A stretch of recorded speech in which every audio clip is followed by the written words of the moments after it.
Now, Mr. President, the floor is yours to give your Nobel lecture.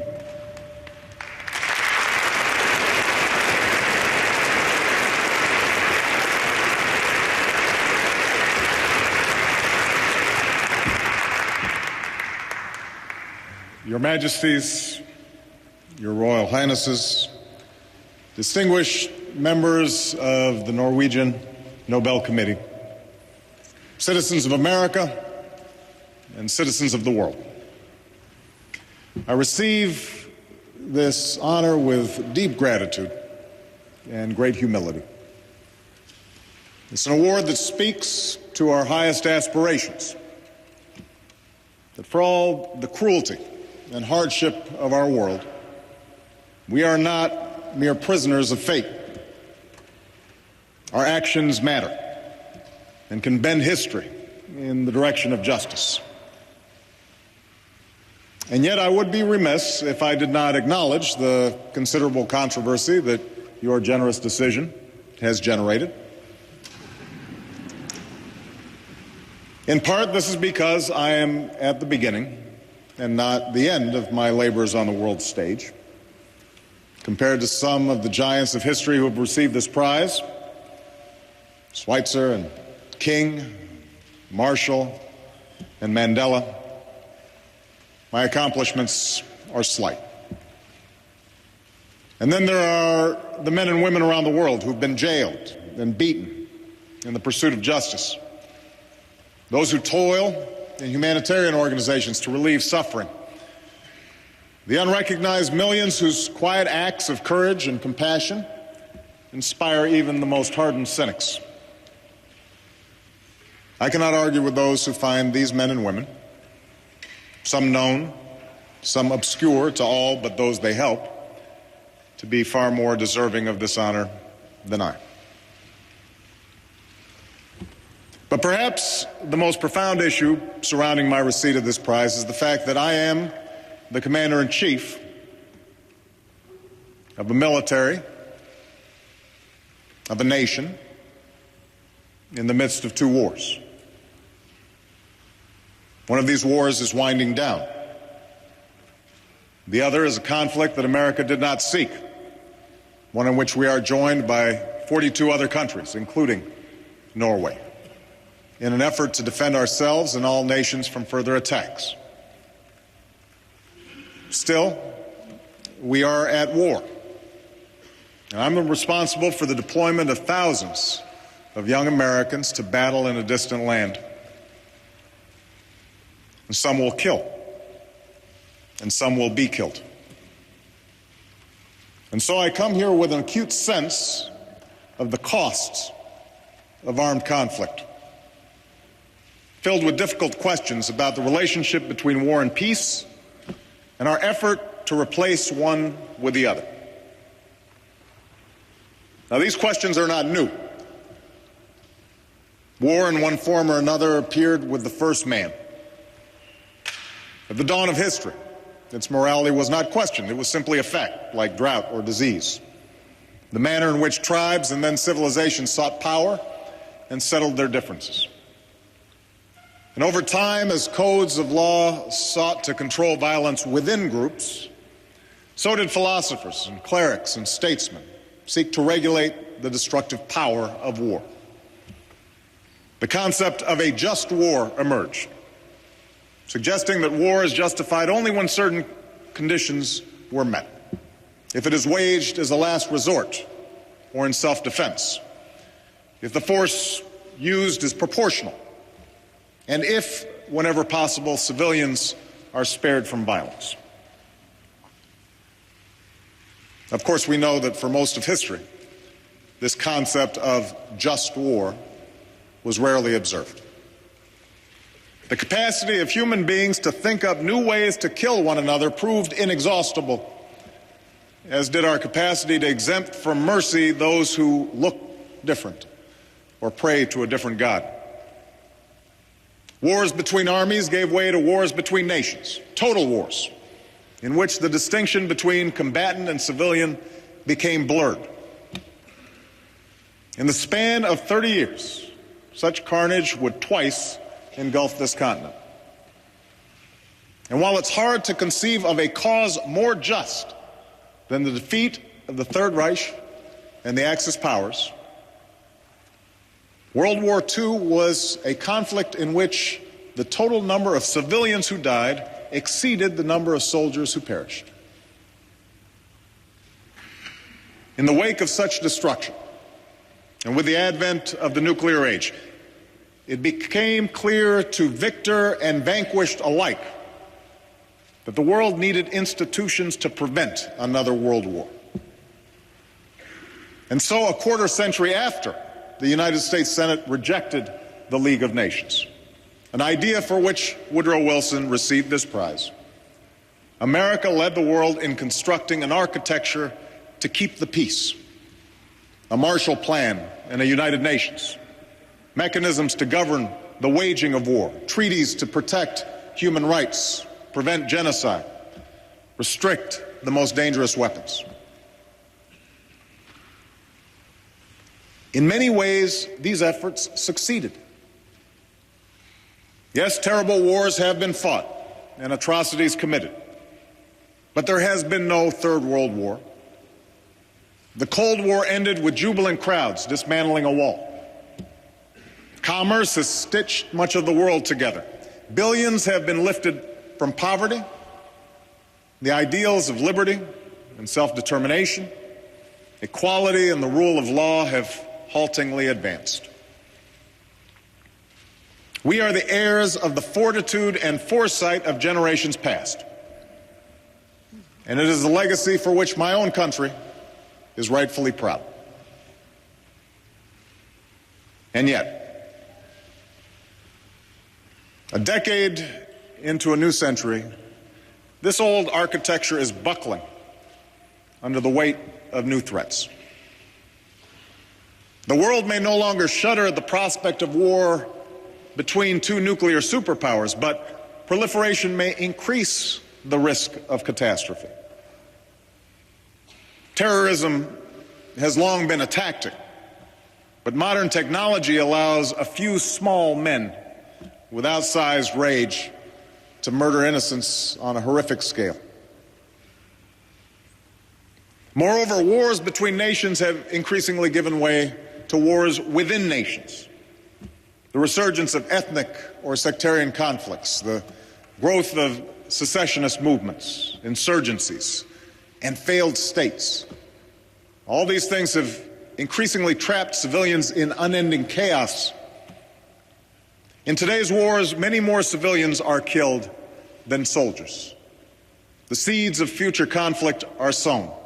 Economies are wrecked, civil societies torn asunder, refugees amassed, children scarred.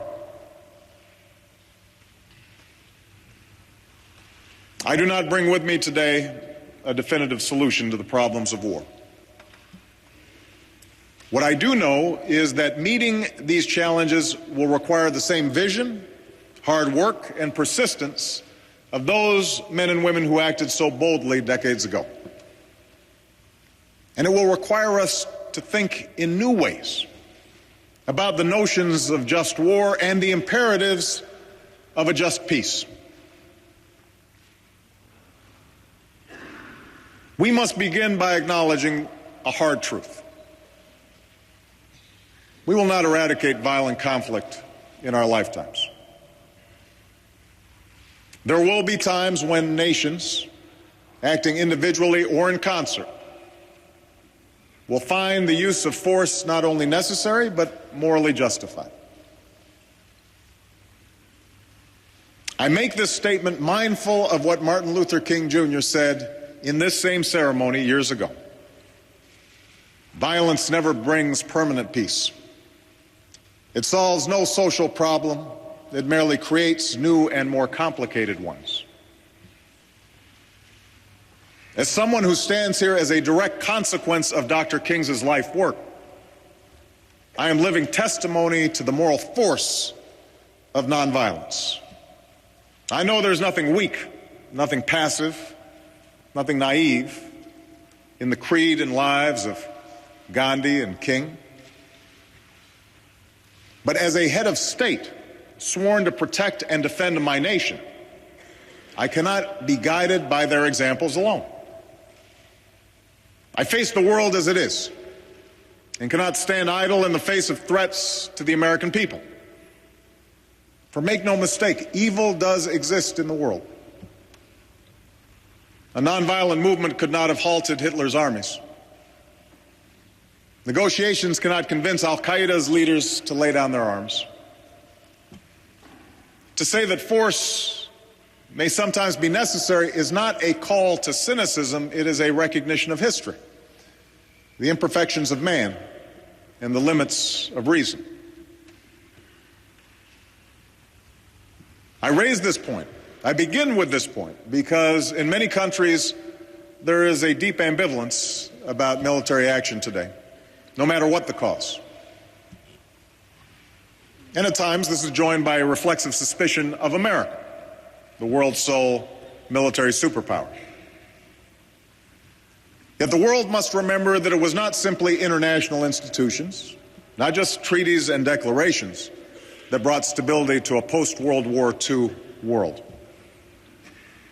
Whatever mistakes we have made, the plain fact is this: the United States of America has helped underwrite global security for more than 6 decades with the blood of our citizens and the strength of our arms. The service and sacrifice of our men and women in uniform has promoted peace and prosperity from Germany to Korea and enabled democracy to take hold in places like the Balkans. We have borne this burden not because we seek to impose our will. We have done so out of enlightened self-interest, because we seek a better future for our children and grandchildren, and we believe that their lives will be better if others' children and grandchildren can live in freedom and prosperity.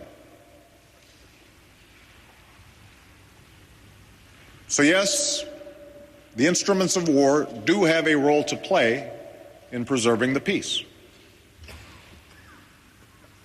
And yet this truth must coexist with another: that no matter how justified, war promises human tragedy. The soldier's courage and sacrifice is full of glory, expressing devotion to country, to cause, to comrades in arms. But war itself is never glorious, and we must never trumpet it as such. So part of our challenge is reconciling these two seemingly irreconcilable truths: that war is sometimes necessary, and war at some level is an expression of human folly. Concretely, we must direct our effort to the task that President Kennedy called for long ago. Let us focus, he said, on a more practical, more attainable peace, based not on a sudden revolution in human nature, but on a gradual evolution in human institutions. A gradual evolution of human institutions. What might this evolution look like? What might these practical steps be? To begin with, I believe that all nations, strong and weak alike, must adhere to standards that govern the use of force. I, like any head of state, reserve the right to act unilaterally if necessary to defend my nation. Nevertheless, I am convinced that adhering to standards, international standards, strengthens those who do and isolates and weakens those who don't. The world rallied around America after the 9/11 attacks and continues to support our efforts in Afghanistan because of the horror of those senseless attacks and the recognized principle of self-defense. Likewise, the world recognized the need to confront Saddam Hussein when he invaded Kuwait, a consensus that sent a clear message to all about the cost of aggression. Furthermore, America in fact, no nation, can insist that others follow the rules of the road if we refuse to follow them ourselves. For when we don't, our actions appear arbitrary and undercut the legitimacy of future interventions, no matter how justified. And this becomes particularly important when the purpose of military action extends beyond self-defense or defense of one nation against an aggressor. More and more, we all confront difficult questions about how to prevent the slaughter of civilians by their own government, or to stop a civil war whose violence and suffering can engulf an entire region. I believe that force can be justified on humanitarian grounds, as it was in the Balkans or in other places that have been scarred by war. Inaction tears at our conscience and can lead to more costly intervention later. And that's why all responsible nations must embrace the role that militaries with a clear mandate can play to keep the peace.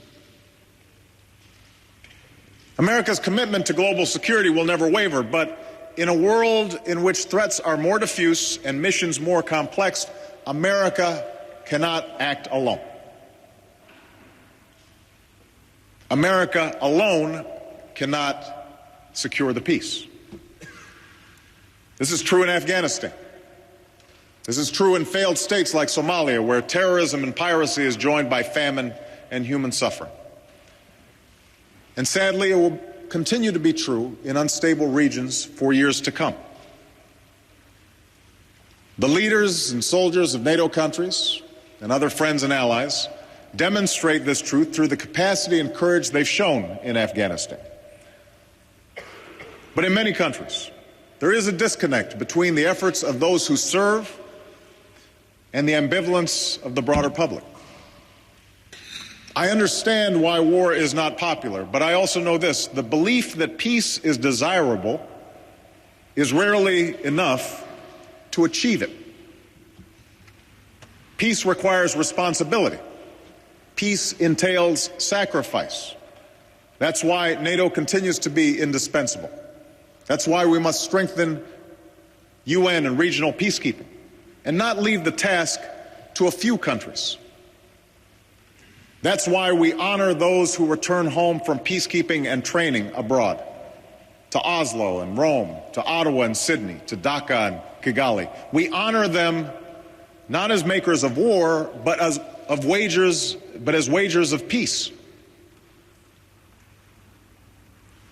Let me make one final point about the use of force. Even as we make difficult decisions about going to war, we must also think clearly about how we fight it. The Nobel Committee recognized this truth in awarding its first prize for peace to Henry Dunant, the founder of the Red Cross and a driving force behind the Geneva Conventions. Where force is necessary, we have a moral and strategic interest in binding ourselves to certain rules of conduct. And even as we confront a vicious adversary that abides by no rules, I believe the United States of America must remain a standard bearer in the conduct of war. That is what makes us different from those whom we fight. That is a source of our strength. That is why I prohibited torture. That is why I ordered the prison at Guantanamo Bay closed. And that is why I have reaffirmed America's commitment to abide by the Geneva Conventions. We lose ourselves when we compromise the very ideals that we fight to defend.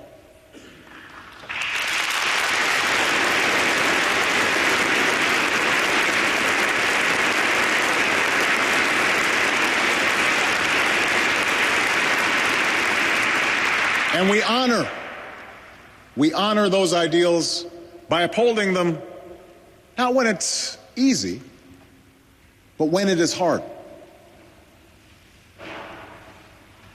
I've spoken at some length to the question that must weigh on our minds and our hearts as we choose to wage war.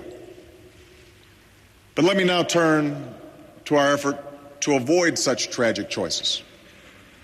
and speak of three ways that we can build a just and lasting peace. First, in dealing with those nations that break rules and laws, I believe that we must develop alternatives to violence that are tough enough to actually change behavior. For if we want a lasting peace, then the words of the international community must mean something. Those regimes that break the rules must be held accountable. Sanctions must exact a real price. Intransigence must be met with increased pressure, and such pressure exists only when the world stands together as one.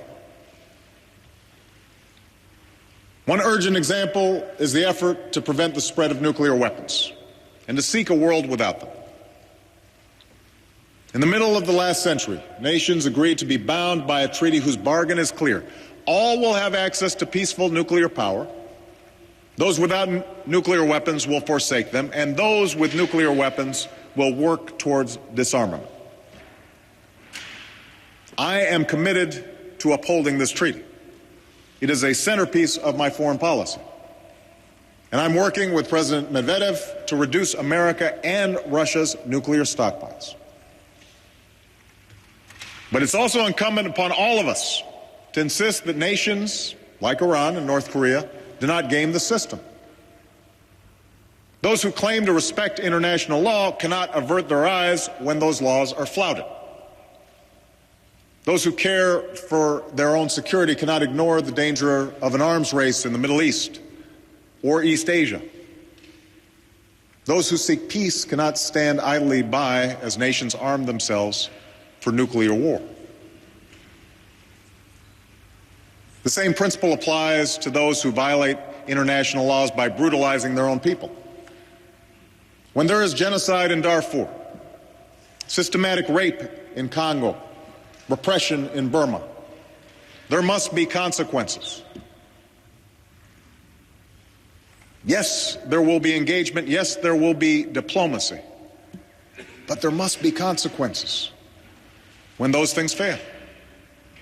And the closer we stand together, the less likely we will be faced with the choice between armed intervention and complicity in oppression.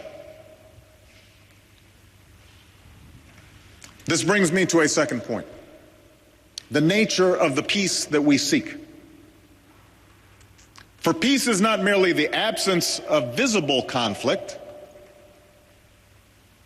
Only a just peace, based on the inherent rights and dignity of every individual, can truly be lasting. It was this insight that drove drafters of the Universal Declaration of Human Rights after the Second World War. In the wake of devastation, they recognized that if human rights are not protected, peace is a hollow promise. And yet, too often, these words are ignored. For some countries, the failure to uphold human rights is excused by the false suggestion that these are somehow Western principles, foreign to local cultures or stages of a nation's development. And within America, there's long been a tension between those who describe themselves as realists or idealists, a tension that suggests a stark choice between the narrow pursuit of interests or an endless campaign to impose our values around the world. I reject these choices. I believe that peace is unstable where citizens are denied the right to speak freely or worship as they please, choose their own leaders, or assemble without fear. Pent-up grievances fester, and the suppression of tribal and religious identity can lead to violence. We also know that the opposite is true. Only when Europe became free did it finally find peace. America has never fought a war against a democracy, and our closest friends are governments that protect the rights of their citizens. No matter how callously defined, neither America's interests nor the world's are served by the denial of human aspirations. So even as we respect the unique culture and traditions of different countries, America will always be a voice for those aspirations that are universal. We will bear witness to the quiet dignity of reformers like Aung San Suu Kyi, to the bravery of Zimbabweans who cast their ballots in the face of beatings, to the hundreds of thousands who have marched silently through the streets of Iran. It is telling that the leaders of these governments fear the aspirations of their own people more than the power of any other nation. And it is the responsibility of all free people and free nations to make clear that these movements of hope and history, they have us on their side. Let me also say this: the promotion of human rights cannot be about exhortation alone. At times, it must be coupled with painstaking diplomacy. I know that engagement with repressive regimes lacks the satisfying purity of indignation. But I also know that sanctions without outreach, condemnation without discussion, can carry forward only a crippling status quo. No repressive regime can move down a new path unless it has the choice of an open door. In light of the Cultural Revolution's horrors, Nixon's meeting with Mao appeared inexcusable. And yet it surely helped set China on a path where millions of its citizens have been lifted from poverty and connected to open societies. Pope John Paul's engagement with Poland created space not just for the Catholic Church, but for labor leaders like Lech Walesa. Ronald Reagan's efforts on arms control and embrace of perestroika not only improved relations with the Soviet Union, but empowered dissidents throughout Eastern Europe. There's no simple formula here, but we must try as best we can to balance isolation and engagement, pressure and incentives, so that human rights and dignity are advanced over time. Third, a just peace includes not only civil and political rights, it must encompass economic security and opportunity. For true peace is not just freedom from fear, but freedom from want. It is undoubtedly true that development rarely takes root without security. It is also true that security does not exist where human beings do not have access to enough food or clean water or the medicine and shelter they need to survive. It does not exist where children can't aspire to a decent education or a job that supports a family. The absence of hope can rot a society from within. And that's why helping farmers feed their own people or nations educate their children and care for the sick is not mere charity. It's also why the world must come together to confront climate change. There's little scientific dispute that if we do nothing, we will face more drought, more famine, more mass displacement, all of which will fuel more conflict for decades. For this reason, it's not merely scientists and environmental activists who call for swift and forceful action. It's military leaders in my own country and others who understand our common security hangs in the balance. Agreements among nations, strong institutions, support for human rights, investments in development. All these are vital ingredients in bringing about the evolution that President Kennedy spoke about. And yet, I do not believe that we will have the will, the determination, the staying power to complete this work without something more. And that's the continued expansion of our moral imagination. An insistence that there's something irreducible that we all share. As the world grows smaller, you might think it would be easier for human beings to recognize how similar we are, to understand that we're all basically seeking the same things, that we all hope for the chance to live out our lives with some measure of happiness and fulfillment for ourselves and our families.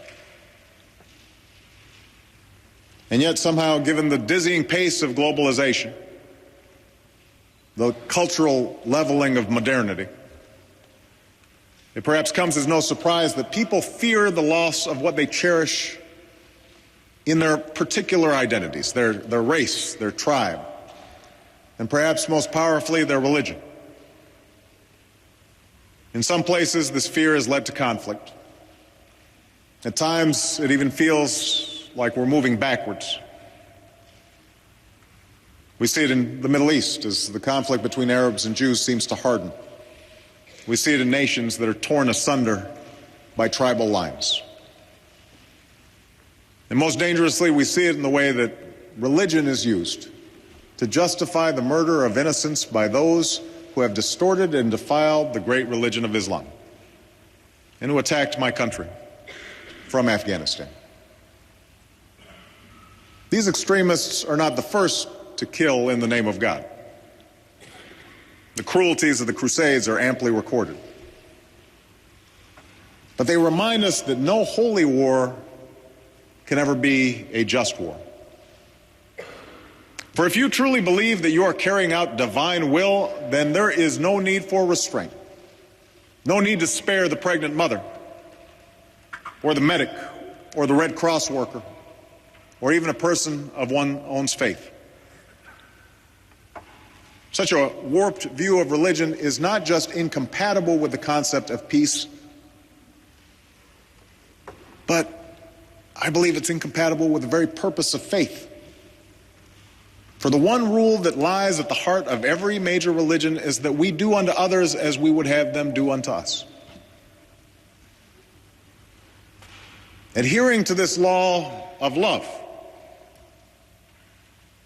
has always been the core struggle of human nature.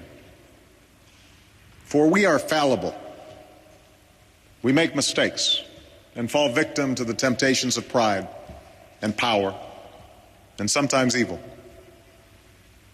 Even those of us with the best of intentions will at times fail to right the wrongs before us. But we do not have to think that human nature is perfect for us to still believe that the human condition can be perfected.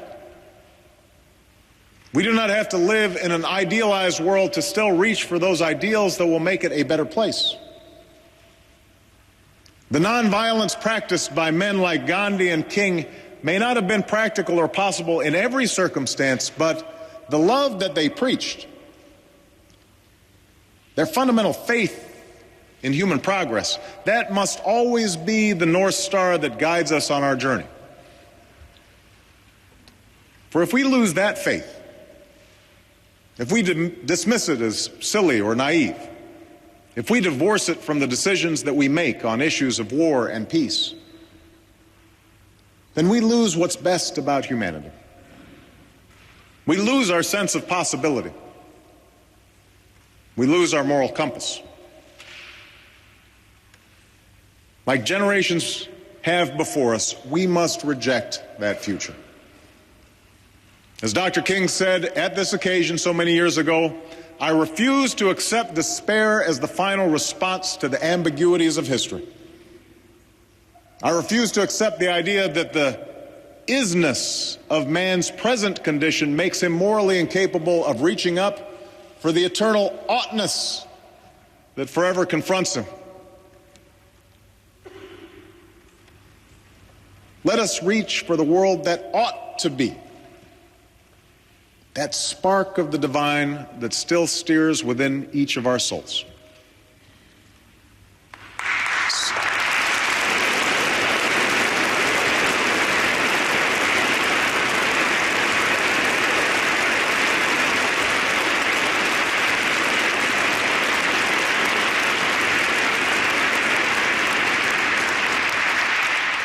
Somewhere today,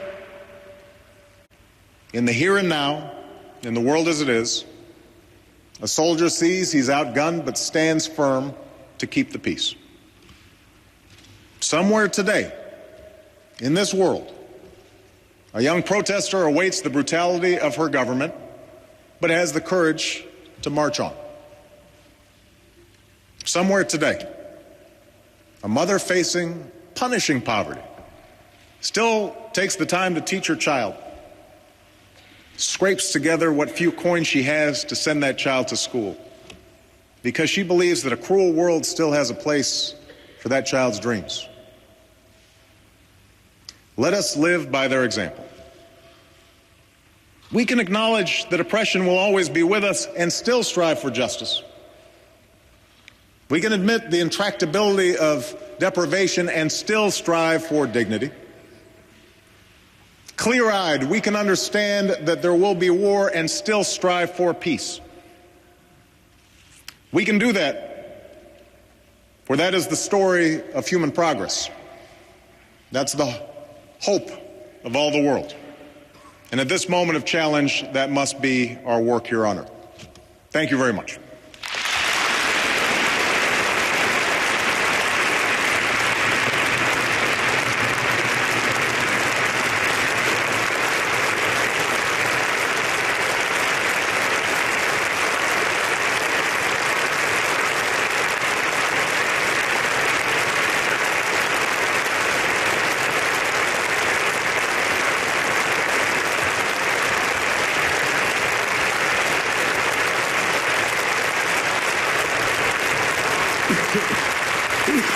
Thank you.